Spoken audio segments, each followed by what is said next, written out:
And now, a tale well calculated to keep you in suspense. Can the devil really take possession of the mind of man? Listen to Sold to Satan, starring Kermit Murdoch, and adapted especially for Suspense by Joseph Cochran from a short story by Jules Archer.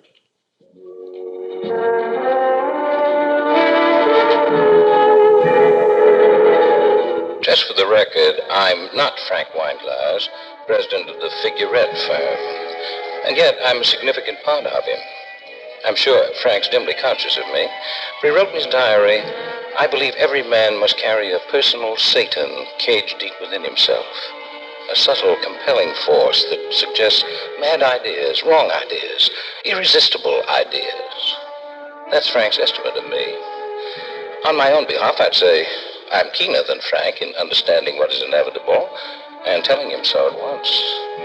And I do have my mischievous comic side, as Frank discovered that evening at the exclusive Hampton Club, where the members for the most part believe that silence is golden.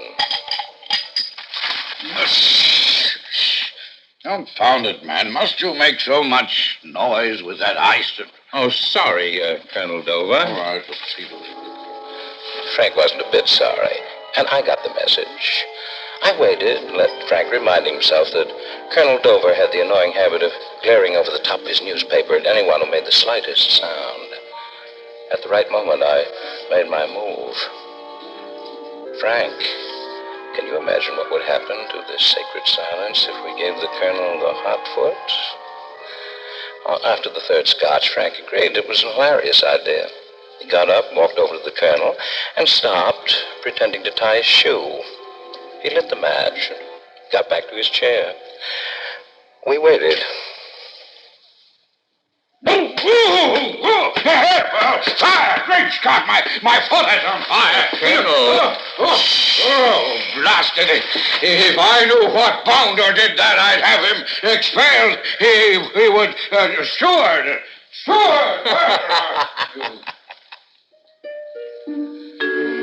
As I said, I grasped the inevitable, and what I suggested a few days later met with flat refusal, even to listen. But I knew he'd come round. Then, too, I had the lever to pry Frank away from his deepest fears and inhibitions and commit even murder. The lever was Diane Rodell, model for Figurette. She came into the office of Harry Feeney as Frank's partner one morning after they'd had a night on the town.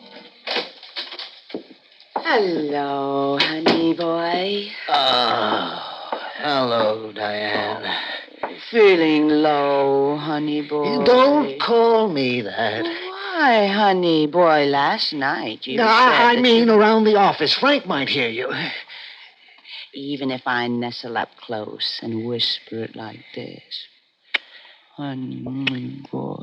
No matter what happened last night, these are business hours. That's why I'm here. Some other time, huh? I can't think. My head is... but my bill collector, he's such a nasty man. And when I say some other time, he says no, sister, right now or else. Harry, you don't want him to talk to me like that, now do you? Oh... Well, here's $200. And for the love of Mike, don't... Ah, thank you, honey boy. And from now on, this'll be my week's salary. What do you mean? Your salary's $100 a week. Oh, it was. Now it's 200. And I want a 10-year contract. What? Now, see here, Diane, you can't put the bite on me. No, I absolutely no. Don't get impulsive, honey boy, or I'll show these photographs to Mrs. Feeney. Oh, Diane, this is blackmail. Oh, no, honey boy, you know I'm the best model figure I'd ever had. I'm worth $200. Yeah, sure. I know you're a good model, the best. But there's Frank. He's my You partner. also have a partnership with Mrs. Feeney. Now, what's she going to say about these photographs? Well, all right. Give me the photos. Say nothing about this, and I'll adjust your salary. We'll call it a cost of living increase. And because you're so valuable to the firm, that is, you'll be sewed up with a long-term contract. How's that? Why, honey boy, that's what I came to ask. I'm so glad you thought of it first.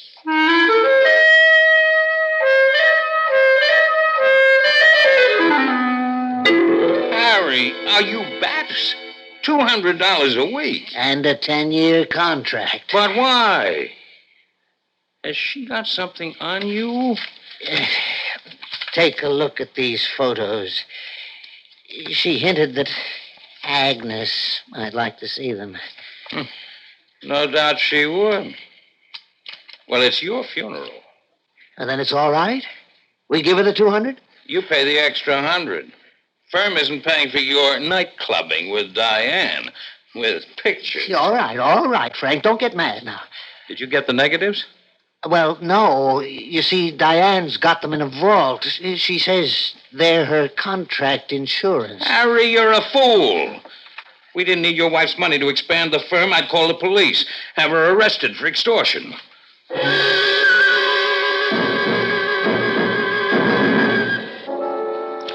The next time I whispered to Frank, that shocked look didn't come over his face, and he listened.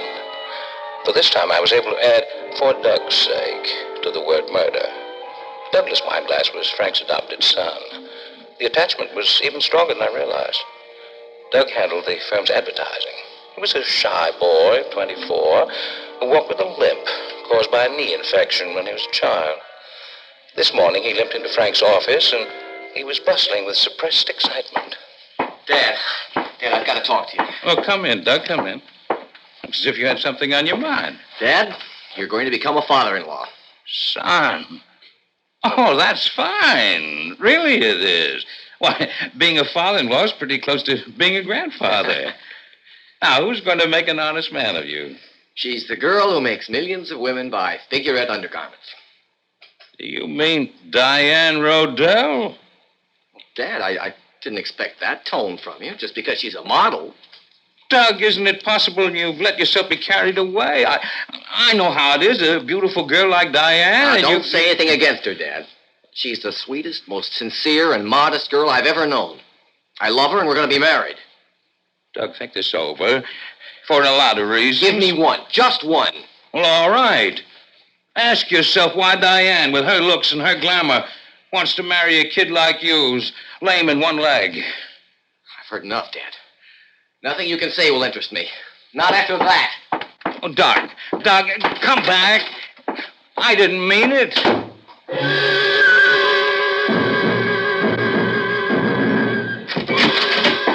Fine mess you got me into. What's the trouble, Frank?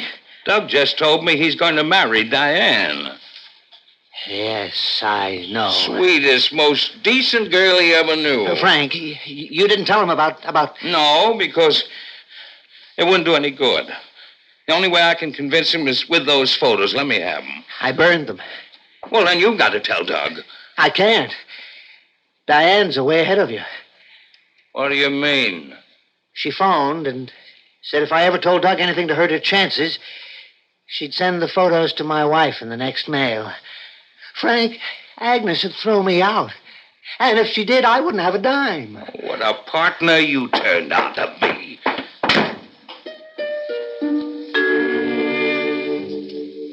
Frank fought off my suggestion to murder Diane. He told himself he could buy her off. He called Diane and arranged to see her that night. Well, I didn't argue. I knew he had to try everything before the inevitable solution. So nice of you to call, Mr. Wineglass. Do sit down. You know why I'm here, so let's skip the preliminaries. Get down to the price. What's your half of figurette worth? $60,000. Let's not play foxy with each other. My source of information tells me it's worth $150,000. The same for Harry Feeney. Except his wife owns his shares. Knowing you can't shake her down, you think you'll get it through Doug. Oh, l'amour, l'amour. I just can't resist, Doug. And vice versa. A grand passion like ours is worth $150,000. Well, good night, Daddy. My boy thinks you're the most decent girl in the world. How perfectly darling of him. You wouldn't ever tell him anything different. Now, would you, Mr. Wineglass?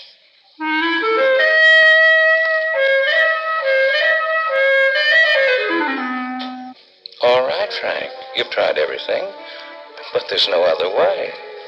With careful planning, I think we can open Doug's eyes and work it so Harry Feeney would take the rap. He's around your neck. You despise him. You could kill two birds with one stone. What do you say, Frank? I kept him tossing all night with the details. The first step, of course, was to undo the harm with Doug. Well, that was taken care of first thing in the morning. You wanted to see me? If it's about Diane, you may as well save your breath. Doug, I'd appreciate it a lot if you'd forget what I said yesterday. I behaved like an old fool. I guess I was touchy about being left in the dark until it happened. Oh, sure, Dad. I understand. I'd have told you sooner, only I wasn't sure she'd have me. To tell you the truth, I wasn't sure about my game leg either. Well, I'm glad she didn't let that stand in the way. She's a wonderful girl. Now, do you think Diane could bear up if I sent you on a business trip? Where do I go, and when'll I be back? Oh, you'd leave in the morning for the National Convention of Garment Workers in San Francisco. You'd be gone about 10 days. Well, say, why don't you plan to take the 20th Century tomorrow and show Diane the town tonight?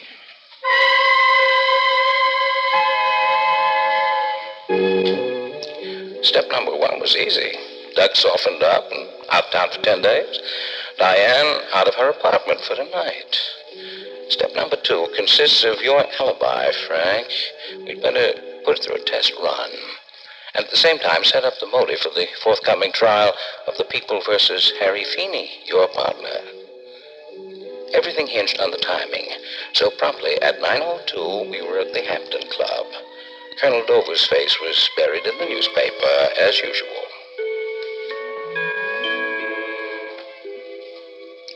At 9:15, he had turned page 1. Now, Frank, let him have it. Blast it! Oh, sorry, Colonel. Very sorry. Well, that's all right. Perfect, Frank, oh boy. Perfect. 9:20, at my whisper, he rose, slipped out the French window and into the garden. It took 3 minutes to reach the Madison Arms, Diane's apartment house up the street from the club. Entering by way of the cellar, he climbed the 10 flights of stairs without meeting anyone and emerged at the corridor window. He had a bit of luck when he got out on the fire escape and found the window to Diane's room open an inch. 9:30, he was pecking out a note on Diane's typewriter. He finished the note, and at exactly 9:40, he left the apartment, hurried down the stairs, walked to the club, and entered by the same window. He sank into his chair. Colonel Dover had turned another page of the newspaper. Frank wanted to do it right away, but I made him wait a couple of minutes. Now. Now, confound it, sir. Must you clear that infernal throat every 2 minutes? Oh, sorry. Terribly sorry, Colonel. A glass of Peterlee. The run-through was perfect. Frank was elated. I told him the plan was foolproof. Frank, the only thing that can trip you up is nerves. So now relax, get some sleep. I reminded him to mail the letter he had typed on Diane's stationery. The reaction to that didn't take long. Oh, Frank, listen, what am I going to do? Look at this letter I got this morning. What am I going to do? Well, how do I know that you tell me what it's all about? Well, here, read it. Harry, honey boy. Honey boy, good gracious. I'm afraid the time has come. I need a little extra money. Let's make it $25,000. You can bring it to my apartment tonight at 9:45 sharp. Don't telephone any excuses, or I'll stroll down to the mailbox. $25,000. She writes as if it were petty cash. P.S. Bring it all in cash, please. I can't raise $2,500, let alone what she's asking. Frank, you couldn't see your way clear to let me have it, huh? You'll get it back, every cent. Sure. When Agnes dies. I'll get her to sign over some of the stock to you. I'll convince her. Somehow. All right. Stop sniveling. I'll give you the money. On one condition. Oh, anything you say, Frank. Just this. When you see Diane tonight, get those negatives. Slap her around if you have to, but get them. Understand? Oh, sure. I'll get them even if I have to knock her out. Frank, old boy, you're a real friend. I'll never forget this. Never.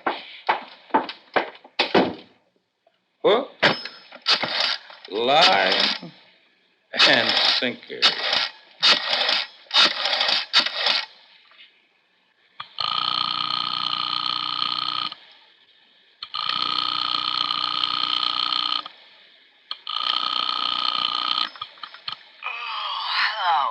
Hello, Diane. Frank Weinglass. Well, do you have to get a girl out of bed so early in the morning? I'm calling for Harry. He's got to see you tonight about those negatives. You can tell him. Now, wait, Diane. He's prepared to pay for them. You can write your own ticket. Well, that sounds interesting. Where's he getting the money? Well, I'm letting him have some. Oh? And he made a killing at the track. What time is he coming? Between 9 and 10. Will you tell Honey Boy I'll be waiting anxiously.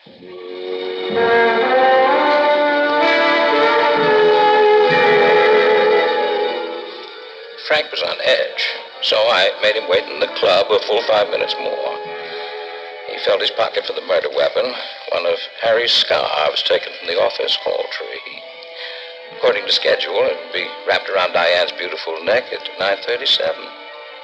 Frank slipped out by way of the French window and made his way to Diane's apartment. No need to climb the steps this time. She was anxiously waiting for her honey boy. Come right on. Oh, it's you. I thought Harry was coming. Well, you know how Agnes is. He couldn't get away.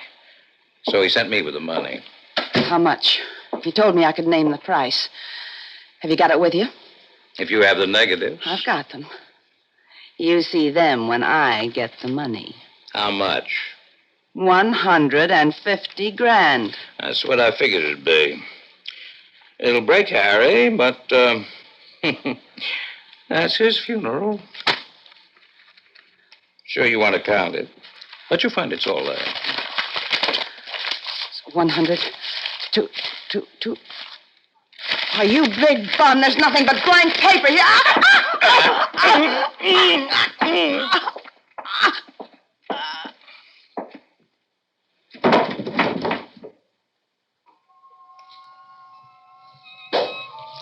Frank found the negatives right next to her heart. He burned half of them, leaving enough to show who it was, picked up the fake money, made his way back to the club just as the colonel was turning the second page of the newspaper. Frank slipped into his chair and calmly waited for my signal. Now, by the eternal, sir, this is too much. You, sir, if I hear one peep out of you again, I will... Oh, yes, I'm sorry. I beg your pardon, sir. One peep, sir, and I will complain to the steward, sir, and demand your expulsion. I'm dreadfully sorry, Colonel. I promise you it won't happen again, sir. Yes, well, see that it doesn't, sir. Oh, by the way, Colonel. Oh, what now? May I ask a favor? My watch reads 9:20. It stopped. When I entered the club, it was 9:15. Well, it is exactly 9:52. Now, sir, may I go back to my paper? Thank you. 9:52. Only 3 minutes off schedule. We allowed a 5-minute margin for error. Not bad. Diane dead, Doug in San Francisco, and to make it perfect, Harry has promptly let himself in by the door that you left unlocked. He'll reel back and leave his fingerprints all over the place. He'll rush out without noticing the burnt negatives of the scarf, and he'll be frantic until he finds you. Mr. Wineglass, telephone call for you. I'll plug it in. Oh, thank you. Hello? Frank, I've been trying to get you all evening. I'm in an awful mess. You've got to help me. Oh, what's the matter? Didn't the meeting with Diane work out? Didn't you get the negatives? Well, that's just it. I haven't been able to get away from Agnes. What? When I was finally able to sneak out to call Diane and tell her I was stuck, she didn't answer. Frank, get to her, find her, and explain. Tell her I'll get there, but it'll be after midnight.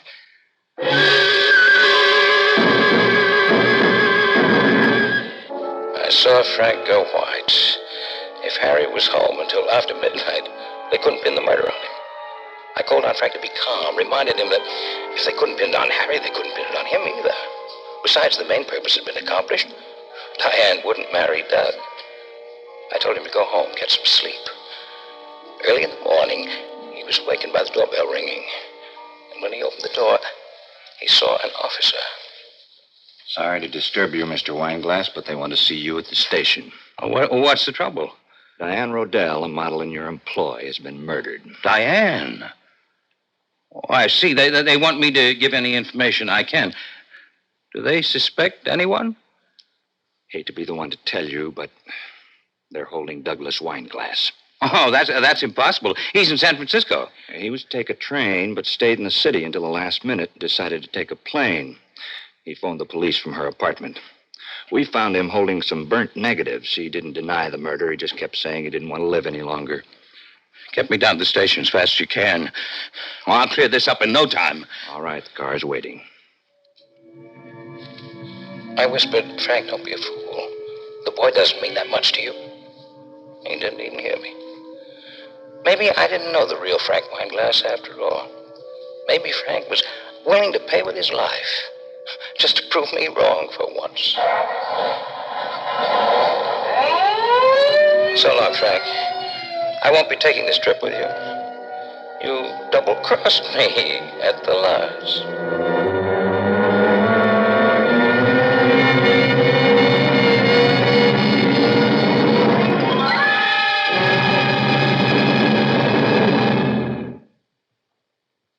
Suspense. You have been listening to Sold to Satan, starring Kermit Murdoch, and adapted especially for Suspense by Joseph Cochran from a short story by Jules Archer.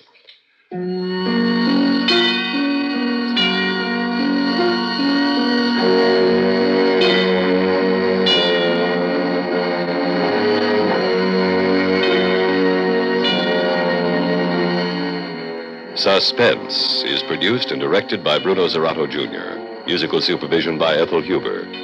Heard in tonight's story were Elizabeth Lawrence as Diane Rodell, Robert Dryden as Harry Feeney, Ian Martin as Colonel Dover, Richard Holland as Douglas Wineglass, and Dick Hamilton as the police officer. Listen again next week when we return with The Juvenile Rebellion, written by Robert Senadella. Another tale well calculated to keep you in suspense. CBS newsmen everywhere report in depth and detail on this station of the CBS Radio Network.